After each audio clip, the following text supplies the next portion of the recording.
Hey, you there! You must have clicked on this video because you're 1. A returning player, or 2. You just started this game and you don't even know what you're doing. You just spawned into this world, took a Prarie quest, and went to go kill Thief King. Well, you, my friend, this video is made just for you. This game, Pilgrammed, it's an open world RPG where you have to explore, defeat bosses, and create builds to become stronger. This game is not, I have a better weapon, so I can put whatever accessories on. That idea only applies to the early game, because there are not many things you can put in a build that will synergize with your weapon of choice. And in this game, there are no definitive best weapons, because it is decided by how good your build is and your own synergy with a weapon. And within this game, there are a few classes: melee, mage, ranged, gunner, summoner, and far more, such as mixes of these classes, so you go to town with all of these builds that you could create. Don't worry though, if you're confused on any portion of this video, don't be afraid to comment so I can answer your questions. I'm not a YouTube bot, I don't make stupid content. I'm just a Pilgrimmed YouTuber. I'm not afraid to help you guys, so you don't be afraid to ask questions. Now, starting with the prairie, this is the starting location of the entire game once you leave the cave, the starting cave up there. You may feel disheartened with how vast the world is, but don't be afraid to explore it. That's the most important part of this game, is exploration. There are a few notable quests here, that being a family feud with Lebanon and Nebraska, thief trouble with Abraska, a taste for apple with the lumberjack over there, Mr. Smith with the blacksmith right here, Thief World Tour, which is with a thief located over there on that little hillside, Sticky Situation with the archer, Pictures on My Mind, and that's just about it. Here are the quests up here on screen. Places you can access from the prairie are the forest, big bay, mountain, desert, swamp, and savanna. This is also the best place to make and create builds, as there are dummies here you can test on, and a cabinet so you can switch around all your items. So our next place is the desert, so onto there. Now we're here at the desert. This is the next location you will possibly have explored after prairie. This is a difficulty jump with harder enemies, other than thieves and slimes. So there are a few notable quests here, that being the Outlaw Teron, Scholar of the Serpent here, and the second part of a family feud, which Nebraska is located here. Nebraska sells the challenge medal, which is an essential item for specific drops from bosses that have challenge medal drops. It makes them harder, but the drops are worthwhile. Mobs that are located here are the Raider, Raider Ranger, Raider Captain, Mystery Worm, and the Cactus Man. And within the temple is Skeleton Warriors right outside, I Spies, and Mummies, and the elusive Viperhead boss, which is a semi-hard boss, and he inflicts venom, so watch out for that. Now, for the Outlaw Teron quest, you must come here right in front of the Viperhead room and break this. If you're going to kill the Viperhead boss, I do suggest talking to Teron first before you kill it, as that is part of his quest line. And our next place is the volcano. From the desert outpost, you just follow this way right into the volcano. Here is the portion where I will show you guys how to get the desert mirror, coming straight from Poke Path all the way in.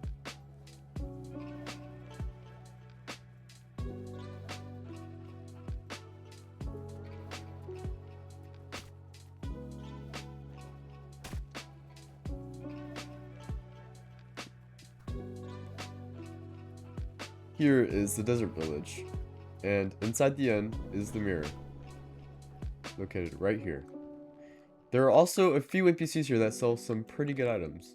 This person sells Iron Pickaxe, which is a pickaxe right after the Bronze Pickaxe, and an array of weapons. This person sells all of the armors. Do what you will with that. So, on to the next place. And I'll be showing you guys how you get the mirror first. So just follow this route that I take.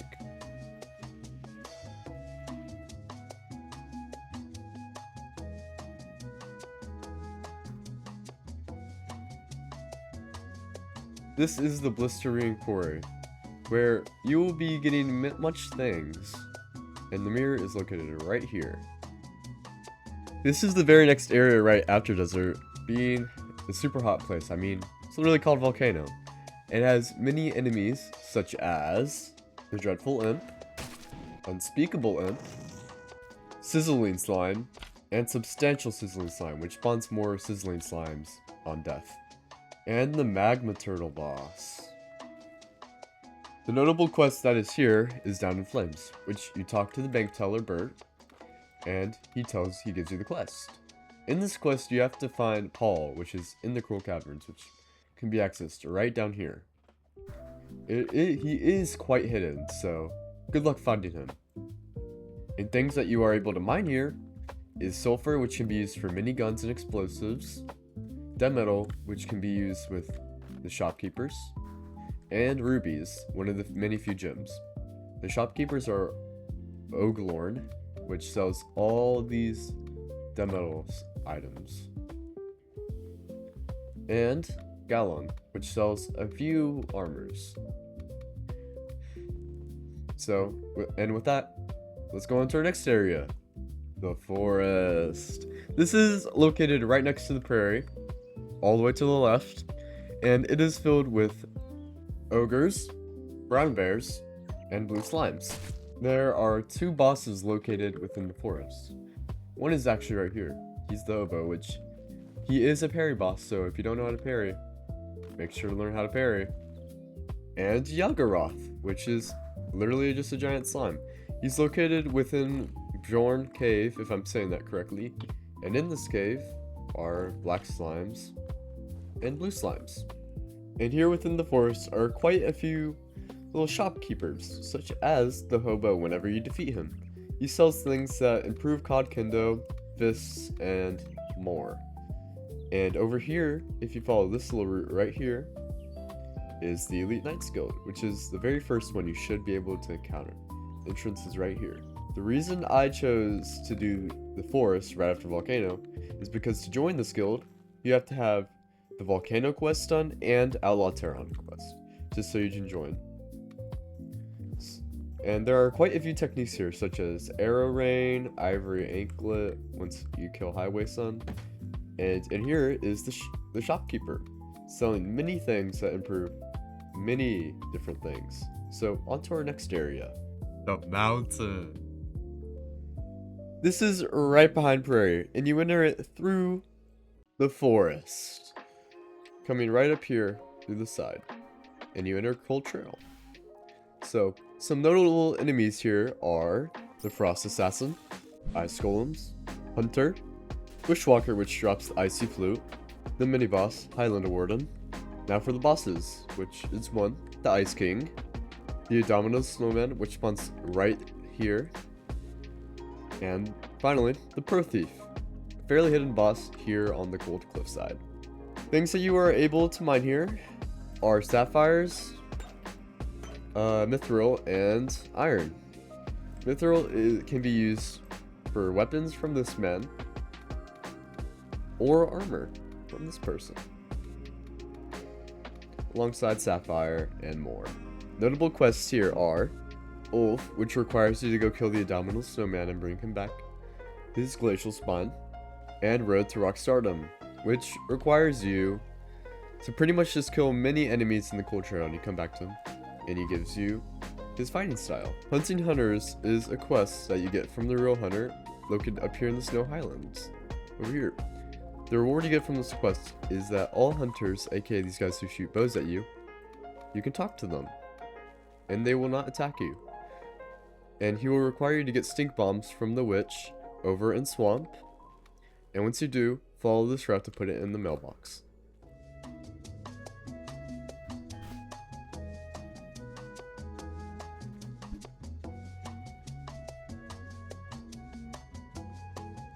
Right here is the location of said mailbox. So You just put them in there and you return them, and the quest is done. And after completing his Road to Rock Stardom quest, you can find him here at the mountain peak, and he sells you things that increase the damage of fists and rockwondo. So that's just about it for mountains. So let's go on to our next area, the Savannah, which can be accessed right here on the side of Pogo Path. And this is the location to get the mirror. Right in here. This place is filled with marauders, pupper ants, and mercenaries. And so the bosses that are located here are Sailor, which you talk to him, and the Shock Marauder. And in here in Savannah, there are a few NPCs, such as Verdant, who sells many different things relating to guns, Davis, which is the money dude, and Kenneth, which sells many important things relating towards guns, healing, etc. Especially the gemstone pickaxe. That is going to be your max pickaxe for a very long time. Another one would be Gladstone, which is the PvP guy if you ever want to go fight your friends. And Sailor's brother over here, which sells like boat accessories pretty much. Thrusters, propellers, and cannon. Alongside Jared and Sailor. Sailor allows you to buy a bigger boat every single time. Such as this, which is the max one. As you can see, that's from low to max. It costs a lot of money, so beware. Let's go on to our next area, the swamp, which is on the exact opposite side of Savannah. So take this path to come get the mirror. Right here. This is the Friendly Witch, which is an NPC that is practically made for mage builds. The swamp is an area that is very good if you want to go the mage route in this game. Notable enemies in this area are the Froglow and the Witches.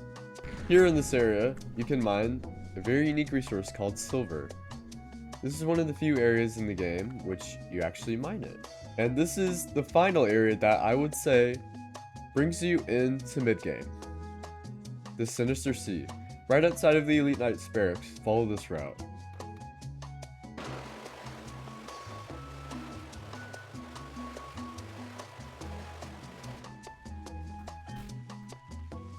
Here is the Egrus Observatory. Here there are a few NPCs of interest, such as Metro, which is the bank teller, and it's one of the other guilds. Talvern, which is the first place where you actually get to use gems on your weapon, and reforging, and Billy, which is the shopkeeper here. He sells many things from the combustion engine to the scrap lance. And last but not least, Oil, which once you join the guild, if you do quests for him, he will award you with many techniques. As you rank up within this guild, Billy will offer you more things to buy, such as a combustion engine, 6-shooter, electrofork, and dual bosco. There are quite a few places of interest here in the Sinister Sea, along with enemies, which are Eggy, Hard-Boiled Eggy, and Handle House. Alongside the Daedalus drone, here in the Eggers, you can mine diamonds. One of the few very rare gems here in the game, alongside copper and tin. Diamonds can be used for things like the pocket mirror. Bosses that are located here are Big Fish and Patris. And with the Sinister Sea being over, let's go ahead and go to our last two destinations. Big Bay is our first of the last two, which is located here from Prarie. I'll show you how to get the mirror.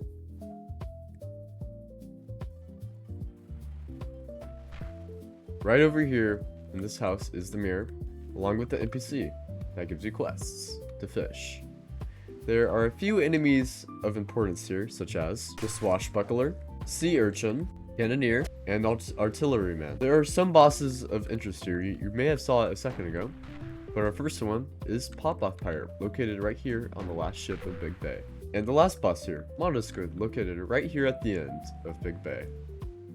And the only quest here is Humbler, which you get a quest that tells you pretty much just to kill people around here. And that's it. And our next location is going to be Cloud City. You get there by talking to the Redbird here in Big Bay.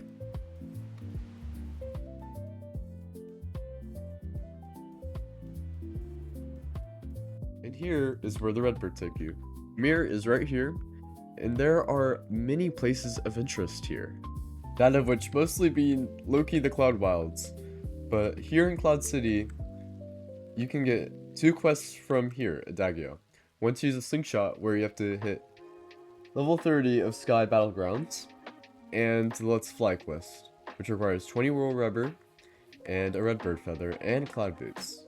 So, I'll take you through that quest right now. Right here is where you get the Cloud Boots for million. It sells a nightcap, pendant, boots, and a glove. Another shopkeeper is right here. The Clever. He sells some guns and the Gilded Greatsword.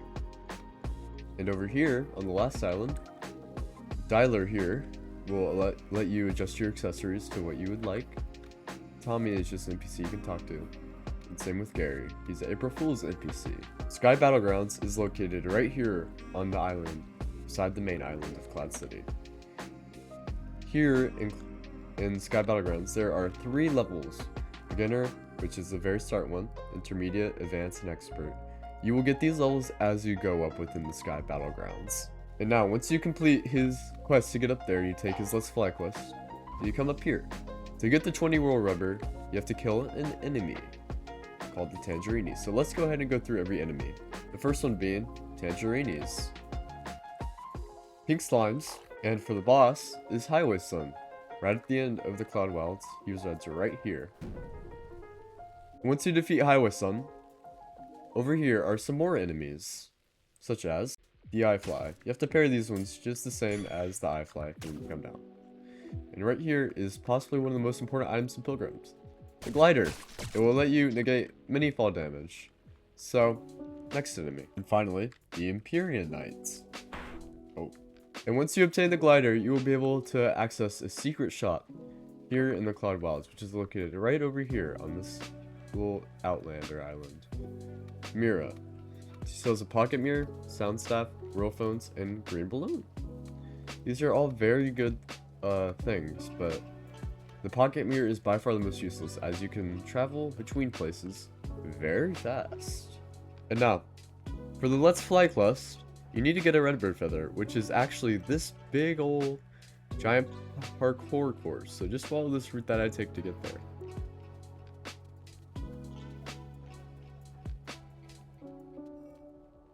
Right here is a parkour course.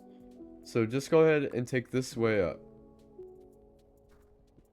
These parts you have to have a glider.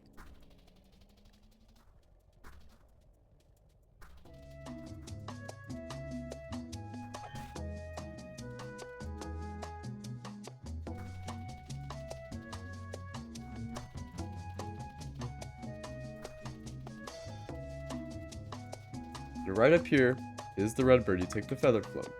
And once you return back, you should be able to obtain the double jump technique, which allows you to pretty much just double jump as it says.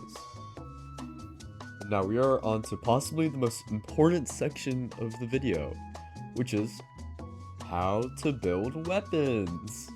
Some of y'all will not be very happy with this, but some of your builds are not going to be the best with early game especially, as some items suck and some items are way better than another. And I'm going to answer a question right here. Is there a definitive best weapon in the game? No, there's not. I'm sorry to tell you, but there are builds that are way better than another build. There is no best weapon or item. There are just extremely good synergies with another item that can make a weapon or item really good or overpowered as a build as a whole. And within every single build, you have 5 accessory slots and 2 armor slots for helmets and armors, along with skills.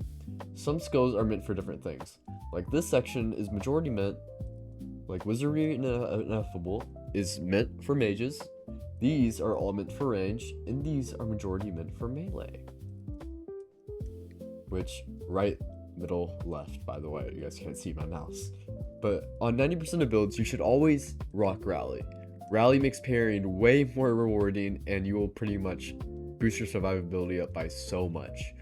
And if you want better parrying, do Focus. You can do it while you're stunned. You can parry while you're stunned. Very good. These are very essential little skills for your build, you do not need a rock focus, but rally max is very necessary. And techniques, there are many techniques. These are pretty much the amount of techniques that are in the game currently, but every single one has a different altercation with another. Some won't work with another, but some will. So for the sake of it, I'm going to show you guys how to build the wooden dagger. So whenever you want to build a weapon, you should go to your inventory and hold it over the item. You can see it scales off of something along with its stats. 15% higher crit chance, higher swing speed, and pretty okay range, but like no knockback whatsoever. So you should pick a reforge that goes well with it. In this case, you can do lucky or sharp, since sharp boosts damage but lowers knockback, and lucky increases your crit chance by 15%. Daggers, 90% of the time, you should go for some sort of crit build. In the build that we are going to do is the wooden dagger. Obviously, you saw this. We have nothing, no skills or anything. Zero points in anything. So, if you go to accessories or just anything, if you go to attribute, you can search up the description of an item. So if you search up dagger, you will get items that will correlate to that specific weapon. So let's go with recital, as it has a high dexterity count and it has a pretty unique effect. Increased range on the attacks, with daggers benefiting the most, and crit chance increased by 50% when using it on staggered enemies. Or also rogue. Landing 6 hits with the dagger makes its next heavy attack a guaranteed super crit. But we will go with recital for the sake of this. There is an item that increases its base damage by 10, aka 150% almost, or 200%. So we will use these. Let's see how the build is rocking so far. Whoa, isn't that insane? This is the range we have on it. And we do pretty okay for it, as it is a wooden dagger. Let's choose some items for it. Daggers ignore 10 points of enemy defense, up to -5 defense. But your heavy's cooldown is short. That's fine. Look right there. You just did 71 damage with 1 and 1, and 30 damage in normal ones.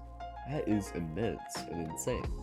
But also, if you cannot find something that correlates with a weapon or a dagger, in this case, you can go to here, go to your dexterity count, high to low, and you will see items that have a fairly high count for literally all of this. But for this, we are going to just search up dagger again, and let's just use, we're not going to use back out. Let's just use indicator for its high count. So now we have 75. Oh, that was 100 damage on a crit. But we can boost this build even more, only 15% crit chance. If we want to put emphasis on the crit aspect of this build, let's search up crit. We can boost our crit chance by a lot using something like the Fragile Whetstone, which increases it by 25%. Isn't that crazy? And let's use Sharktooth Necklace. A lot more piercing and all that. And last but not least, let's choose Royal Antenna, because the dagger inflicts bleed on hit. So we get an extra 5% crit chance. So our crit chance is now 50%. That is good. But I can tell you, we can improve this way more. This armor is good for it, right? Well, let's go ahead and use the Rogue armor. Its effect is way better. We do 120 on a heavy hit, and it has extremely high piercing, which is very beneficial to pretty much most builds if you can get a pink crit, which is a critical hit when your hit is basically over 100%. So if it's at 105, you have a 5% chance to perform a pink crit. And basically, you get a lot more damage with this weapon, don't you think? So that is basically how you build it. But now onto the skills. Now, for this build, we have higher than 2 defense, but let's say for the sake of it, we want even more defense.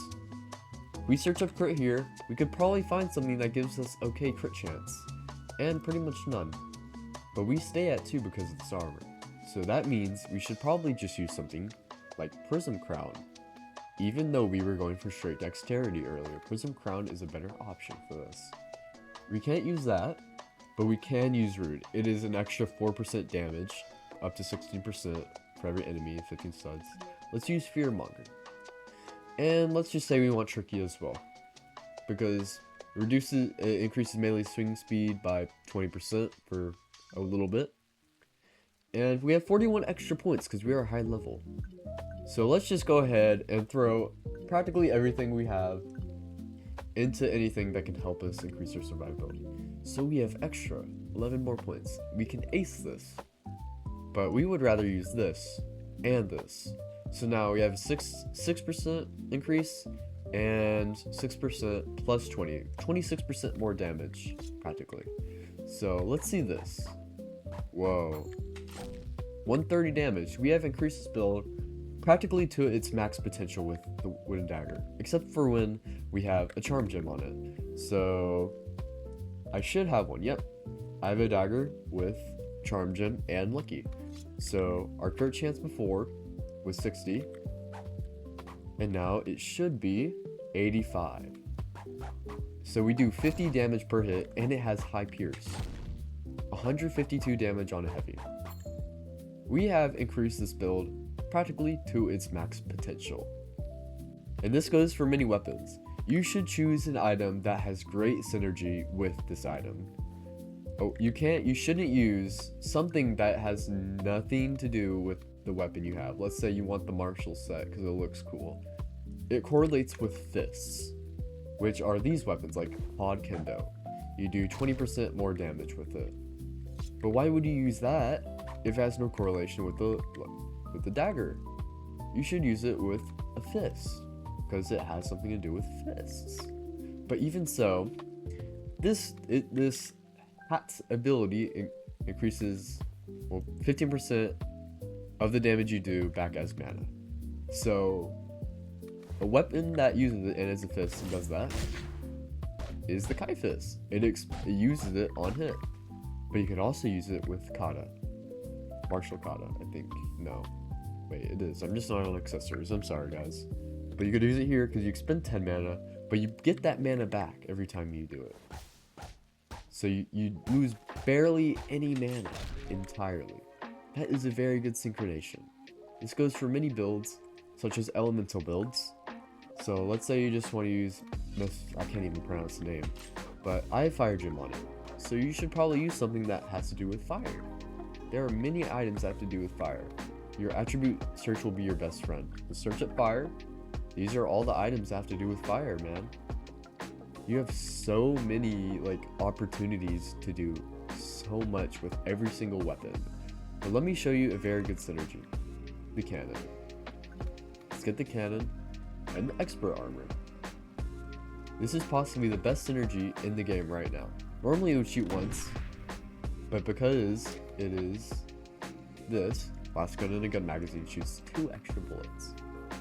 Let's just go ahead and shoot it. We just did 3 times more damage. It does normally 170, but that's just immense, isn't it not? Look, that is one of the best synergies within the game right now, is the cannon and the expert armor, because it has 1 magazine, so every single shot does 3 more shots, and this does about 300 damage on a really good hit with the expert armor. So you don't need to watch this whole thing, but on to our next part, our gems.